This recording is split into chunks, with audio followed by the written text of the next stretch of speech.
A'udzu billahi minasyaitonir rajim. Bismillahirrahmanirrahim. Alhamdulillahi wa kafa. Wassalatu wassalamu ala sayyidina Muhammadinil Mustafa wa ala alihi wa sahbihi dzawil huda wat tuqa, amma ba'du. Qala al-musannifu rahimahullahu ta'ala wa nafa'ana bi'ulumihi amin ya rabbal alamin.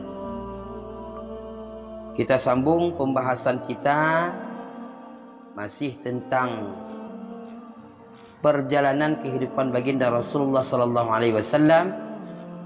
Pada pertemuan kali ini kita akan membahas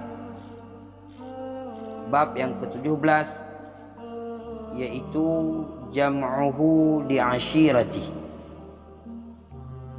Nabi mengumpulkan keluarganya.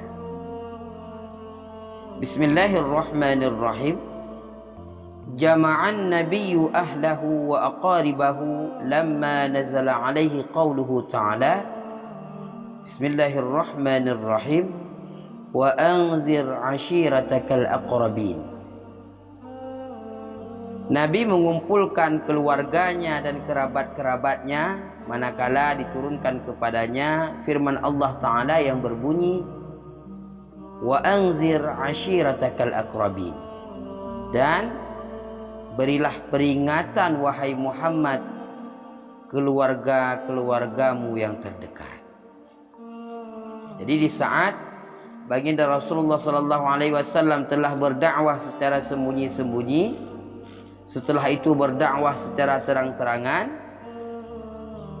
maka baginda Rasulullah sallallahu alaihi wasallam mengumpulkan seluruh keluarganya dan kerabat-kerabatnya manakala Allah menurunkan ayat yang berbunyi wa anzir ashiratakal aqrabin, dan berilah peringatan olehmu wahai Muhammad keluargamu yang terdekat. Maka baginda Rasulullah sallallahu alaihi wasallam mengumpulkan keluarganya dan kerabat-kerabatnya. Faballaghahum risalat rabbih wa anzarahum azab yaumin azim yauma la yanfa'u malun wala banun. Maka Nabi baginda Rasulullah sallallahu alaihi wasallam menyampaikan kepada keluarganya, kepada kerabatnya risalah Tuhannya, dan Nabi memberi peringatan kepada keluarganya dan kerabatnya tentang azab yang sangat pedih pada hari yang dahsyat, yaitu hari yauma la yanfa'u malun wala banun, hari yang tidak bermanfaat, yang tidak berguna harta dan tidak berguna anak-anak. Maka di saat baginda Rasulullah sallallahu alaihi wasallam telah mengumpulkan keluarganya dan kerabatnya, maka Rasulullah sallallahu alaihi wasallam mendakwah, mentabligh, menyampaikan risalah Tuhannya yaitu Islam, dan memberi peringatan kepada keluarganya tentang hari yang sangat dahsyat yaitu hari kiamat, hari di mana tidak memberi manfaat harta dan tidak memberi manfaat anak. Di dunia, bagi orang yang mempunyai harta, yang banyak hartanya dan banyak anaknya, maka sangat banyak yang sanggup membantunya. Tetapi hari kiamat, yaitu hari yang tidak lagi berguna harta dan anak. Fatakallamal qaumu kalaman layyina illa ammahu Aba Lahab alladhi kana aduwwahul ashad. Maka berbicaralah kaum baginda Rasulullah sallallahu alaihi wasallam dengan perkataan yang lembut, kecuali pamannya Nabi yaitu Abu Lahab. Abu Lahab adalah orang yang paling memusuhinya baginda Rasulullah.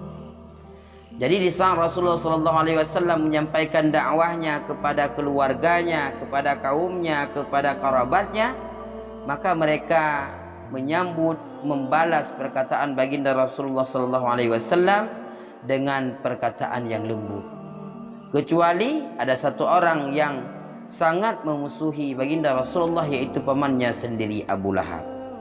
Karena di saat baginda Rasulullah SAW berdakwah menyampaikan risalah ketuhanan kepada keluarganya dan kerabatnya, Rasulullah berkata, tidak mungkin baginda Rasulullah akan berbohong kepada keluarganya. Demi Allah, jikalau aku berbohong kepada seluruh manusia, maka aku tidak akan mungkin berbohong kepada kalian.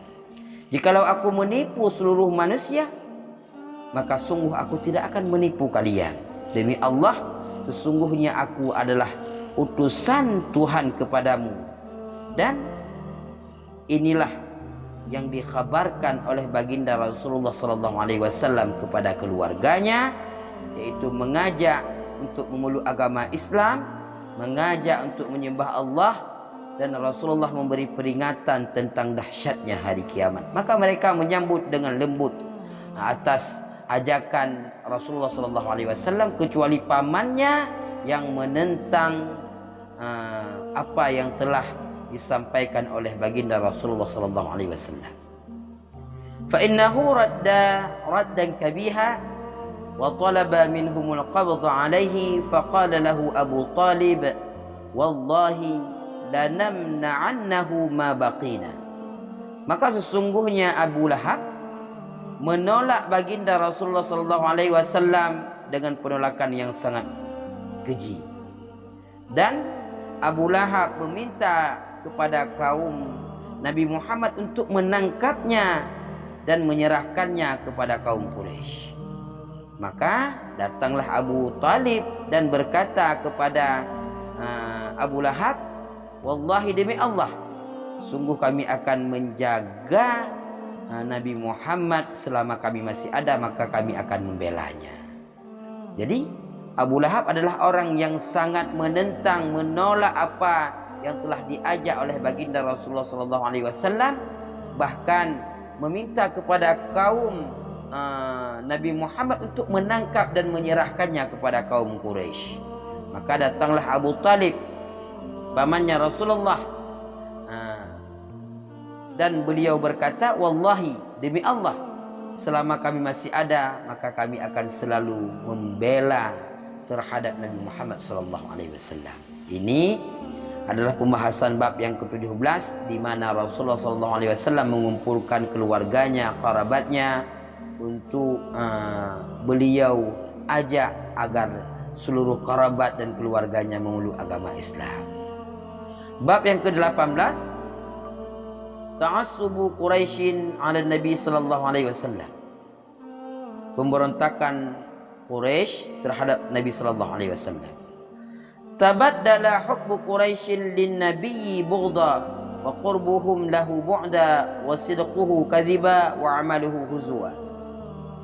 Bergantilah kecintaan orang Quraisy bagi Nabi menjadi kemarahan. Bergantilah kedekatannya orang Quraisy bagi Nabi menjadi jauh, dan bergantilah kepercayaannya orang Quraisy terhadap Nabi menjadi dusta, dan bergantilah seluruh apa yang telah dikerjakan oleh Rasulullah menjadi olok-olok. Wa dzalika mundu da'ahum ila ibadatillah. Dan perubahan orang Quraisy ini terjadi semenjak baginda Rasulullah SAW menyeru kaum Quraisy untuk menyembah Allah. Wa aba alihatahum, dan Nabi menghina tuhan-tuhan mereka. Wa nasaba kullaman abadaha ila dhalal, dan membangsakan tiap-tiap orang yang menyembah tuhan-tuhan mereka kepada kesesatan. Jadi di saat Rasulullah SAW mengajak kaum Quraisy untuk menyembah Allah Subhanahu wa taala, Nabi Muhammad menghina tuhan-tuhan mereka, tuhan-tuhan patung mereka, dan Nabi Muhammad membangsakan tiap-tiap orang yang menyembah tuhan-tuhan mereka kepada kesesatan. Maka bergantilah yang dulunya mereka sangat mencintai Rasulullah menjadi membencinya, yang dulunya mereka sangat dekat dengan Rasulullah SAW menjadi sangat jauh, yang dulunya mereka sangat percaya terhadap baginda Rasulullah SAW menjadi berdusta, dan seluruh apa yang dikerjakan oleh baginda Rasulullah SAW menjadi bahan olok-olokan mereka. Walaqad saru ila ammi, dan sungguh mereka menghadap kepada pamannya Nabi, yaitu Abu Talib.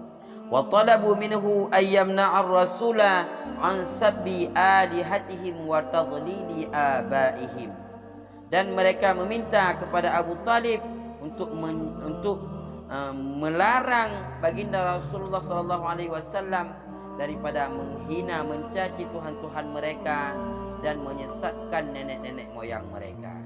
Jadi di saat mereka telah berpaling daripada perilaku dasarnya yang mereka sangat mencintai, yang mereka sangat dekat, yang mereka sangat percaya kepada Nabi, menjadi sebaliknya, maka mereka berusaha mendekati pamannya, yaitu Abu Talib. Mereka meminta kepada Abu Talib agar melarang Nabi Muhammad untuk mencaci tuhan-tuhan mereka, untuk menghina, untuk berhenti menyesatkan nenek-nenek moyang mereka. Faraddahu muraddan jamila, maka Abu Talib, yaitu pamannya Rasulullah sallallahu alaihi wasallam, menolak perintah tersebut dengan penolakan yang lembut. Wa rasulu mustamirrun fi nasyrid dini wa i'la'i kalimatil haq, dan Rasulullah sallallahu alaihi wasallam senantiasa terus-menerus di dalam menyebarkan agama Allah, wa i'la'i kalimatil haq, dan meninggikan kalimat-kalimat kebenaran. Jadi di saat orang Quraisy meminta kepada Abu Talib untuk melarang baginda Rasulullah, maka Abu Talib menolak dengan penolakan yang lembut, dan Rasulullah tetap menyebarkan dakwahnya untuk menyebarkan agama Islam dan meninggikan kalimat kebenaran, yaitu la ilaha illallah Muhammadur Rasulullah. Jadi inilah pembahasan pada bab yang ke-18 ini. Di saat inilah orang Quraisy memberontak terhadap baginda Rasulullah sallallahu alaihi wasallam. Mungkin hanya ini yang dapat kita jelaskan pada pertemuan kali ini. Semoga bermanfaat bagi kita semua. Wallahu a'lam bis-shawab wa ilaihil marji'.